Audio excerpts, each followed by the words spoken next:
The wine had been flowing freely all evening, and by the time dessert arrived, everyone at our dinner table was pleasantly buzzed. My husband Trevor and I had invited our neighbors over, the Hendersons from across the street and Blake Morrison from next door. Blake was a recent divorce, charming in that dangerous way that made women second-guess their commitments. "You know, Trevor," Blake said, swirling his third glass of Merlot, "you're a lucky man. Jessica here is gorgeous, smart, great cook. What's your secret?" Trevor laughed, that loose, carefree laugh that only came out after a few drinks. He pulled me close, his hand warm on my waist. "No secret, man. Just good taste."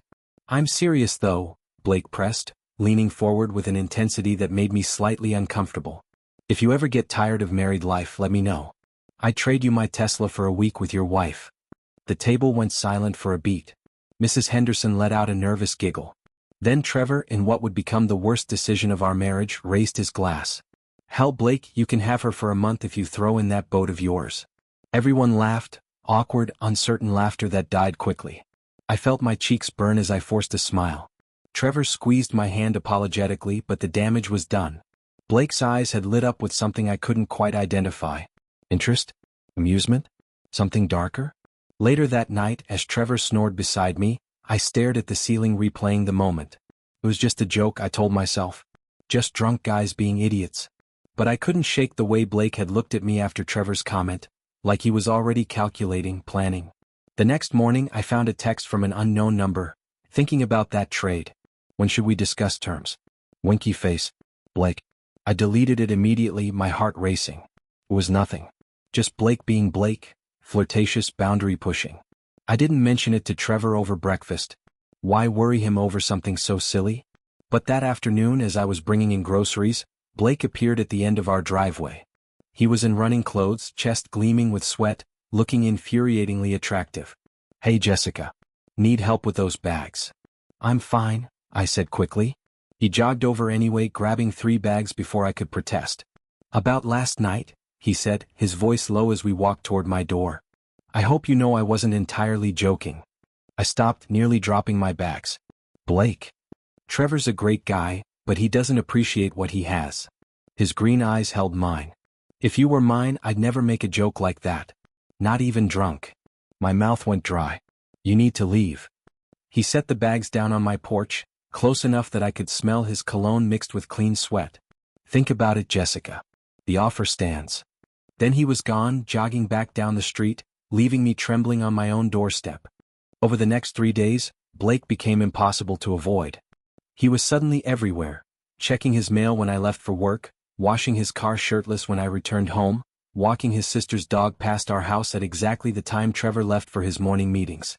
The messages continued. Screenshots of vacation homes, "Imagine us here." Photos of couples at romantic dinners, "This could be us." And then more boldly, Trevor said a month. "I'm ready when you are." I finally showed Trevor the messages over dinner on Thursday night. He read through them, his expression shifting from amusement to confusion to anger. "That son of a bitch," he muttered. "He actually thinks I was serious? Trevor, you told him he could have me for a month." "It was a joke, Jess." Everyone knew it was a joke. Apparently Blake didn't. Trevor stood up, pacing the kitchen. "I'll talk to him. Clear this up right now." "No." I grabbed his arm. "That'll just make it worse. Let's ignore him. He'll get bored and stop." But ignoring Blake proved impossible.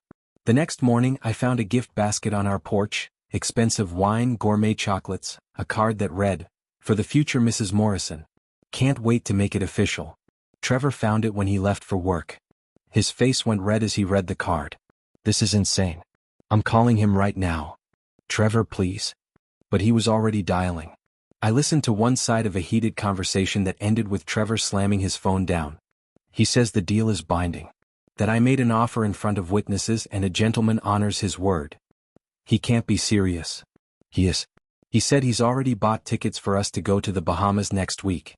He's talking about moving you into his place." Trevor ran his hands through his hair.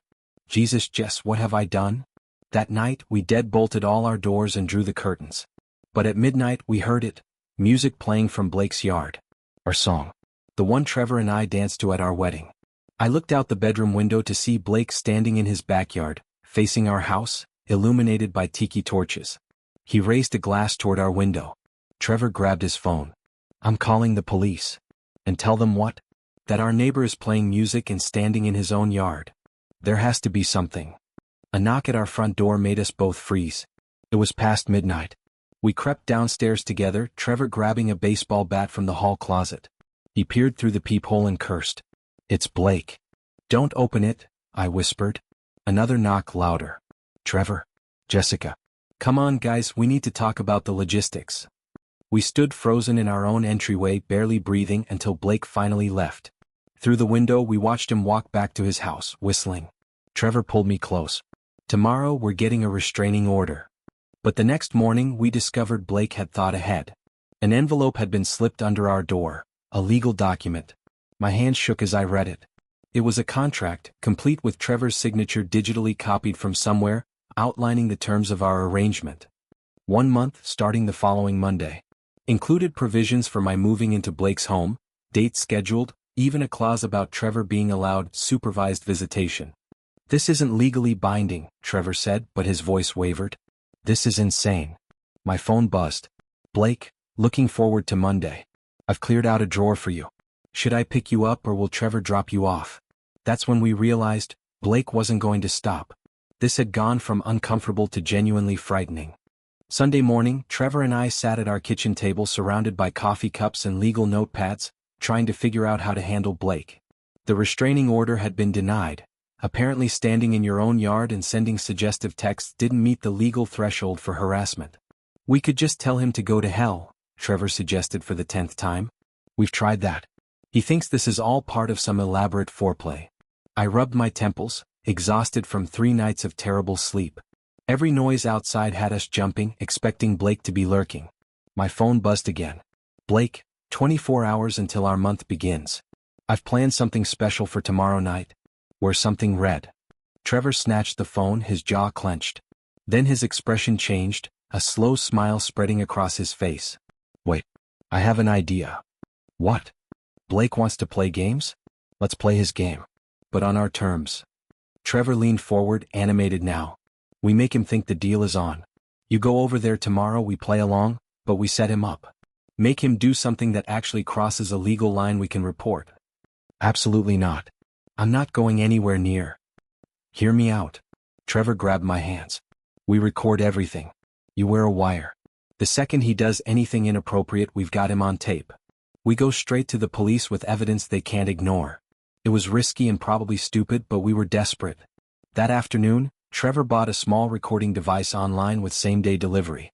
We spent the evening rehearsing scenarios, planning exit strategies. The moment you feel unsafe, you leave, Trevor insisted. I'll be right outside in the car. Just text me the word red, and I'm coming in. Monday morning arrived too quickly. I dressed carefully, jeans and a modest sweater, nothing that could be construed as encouraging. The recording device was tucked securely in my bra. At exactly 6 p.m. as Blake had specified, there was a knock on our door. I opened it to find Blake in a suit, holding flowers. Your chariot awaits, he said with a grin. Trevor appeared beside me, playing his role. Take care of her, man. I'm trusting you. Blake's handshake was too firm, too triumphant. Don't worry. I'll have her back in 30 days. Unless she decides to stay. The walk to Blake's house felt surreal. His place was decorated like a honeymoon suite. Candles everywhere, rose petals on the floor, soft jazz playing. My stomach turned. Wine. Blake offered, pouring 2 glasses without waiting for an answer. Blake, we should talk about. Sure. He handed me the glass, his fingers brushing mine deliberately. We have all month to talk. Tonight, I just want to get to know you better. He gestured to his couch, sitting close enough that our thighs touched. His hand found my knee. Blake, I started, moving his hand away. Come on, Jessica. Don't be shy now. Trevor and I had a deal. His hand returned, higher this time, more insistent. I've been patient. 3 days of waiting while you two played hard to get. But you're here now. I think there's been a misunderstanding. His expression darkened. No misunderstanding. Trevor made a deal. A gentleman's agreement. Witnessed by 3 other people. His grip on my thigh tightened. Now, I've been nothing but respectful, but my patience has limits. I reached for my phone subtly, but Blake caught my wrist. No phones. No contact with Trevor for the first week. Those were the terms. He plucked my phone from my hand, setting it on the far table. Now let's start this evening over. Properly. He leaned in to kiss me and I shoved him hard, standing up. This is over. The joke is over. You need to back off, Blake, or what? He stood too, blocking my path to the door. You'll call the police? Tell them what? That you came to my house willingly? That your husband literally traded you to me? My heart hammered. The recording device was getting all of this, but suddenly I understood the flaw in our plan. I was trapped in Blake's house and he knew it. Blake stepped closer and I backed up until I hit the wall. His cologne was overwhelming, his smile predatory. I've thought about this moment for months, Jessica. Watching you next door, Trevor taking you for granted. And then he just hands you to me. Like a gift. His hand came up to my face and I flinched away. Blake, you're scaring me. Good. You should be a little scared. Keeps things exciting. He leaned in, his breath hot on my neck. Trevor's not here to save you.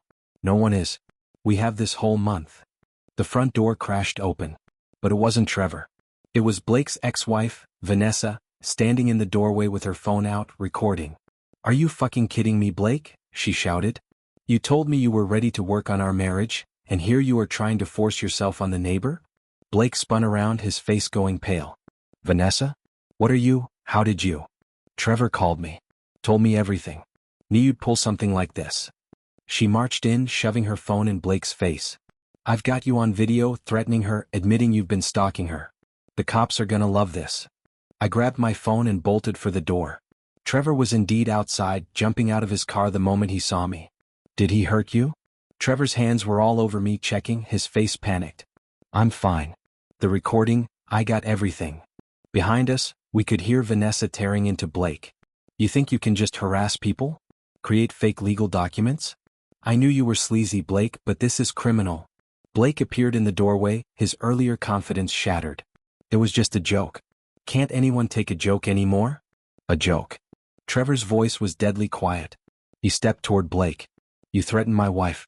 Trapped her in your house. Grabbed her. Trevor, I grabbed his arm, feeling how tense he was. Don't. He's not worth it. Vanessa squeezed past Blake, coming to stand with us. I called the police before I came in. They're on their way. Blake's got 3 prior complaints from his last neighborhood. 2 women filed for harassment, but dropped the charges when he moved here. I did some digging after Trevor called. Blake's face went from pale to gray. You can't, this is entrapment. No, I said, finding my voice steady now. This is consequences. 4 days of harassment. For making me afraid in my own home. For thinking you could treat people like property. Sirens wailed in the distance. Blake tried one more play, his voice turning pleading. Jessica, come on. You're blowing this out of proportion. We were just having fun, right? Just neighbor fun? Get in your house, Trevor said, his voice shaking with controlled rage. Don't come out. Don't talk to us. Don't look at us. You're done. The police arrived moments later. Between my recording, Vanessa's video, and the stack of inappropriate texts, they had enough to arrest Blake on harassment charges. We watched from our porch as they led him out in handcuffs.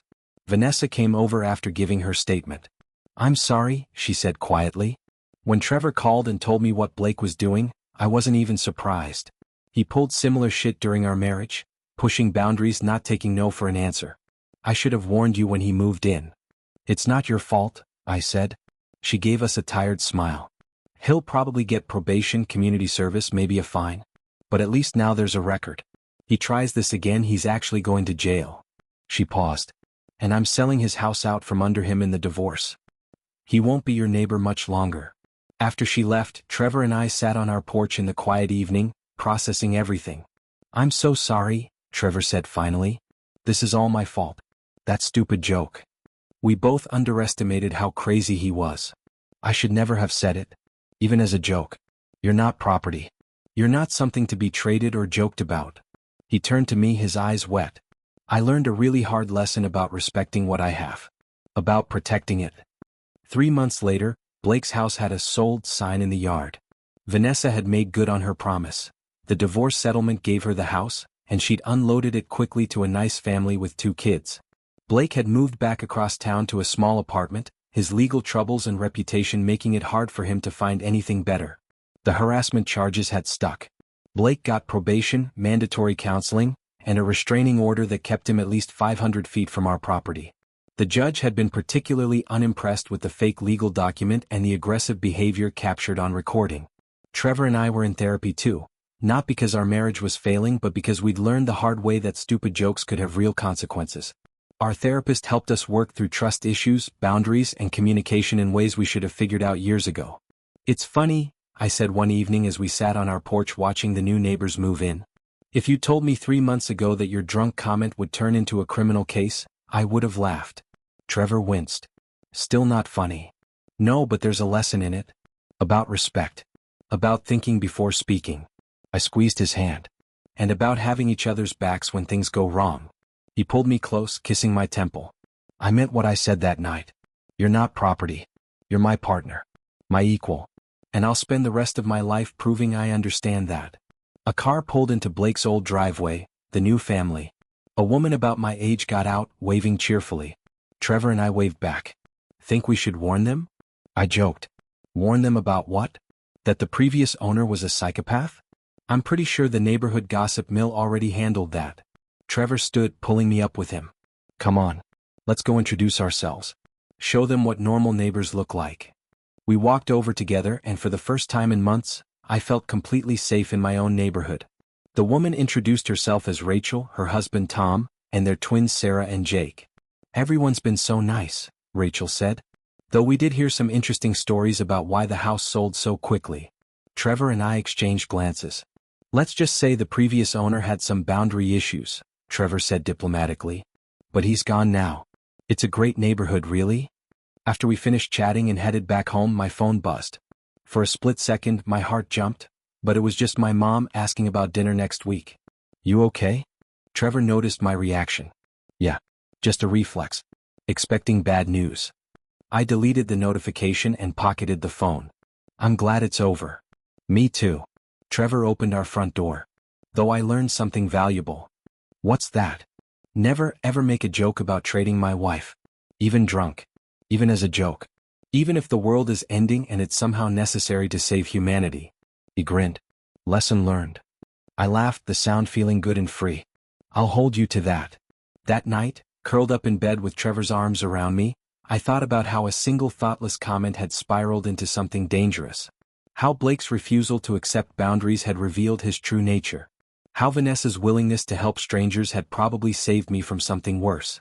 But mostly I thought about Trevor, how when things got scary he'd been willing to do whatever it took to protect me.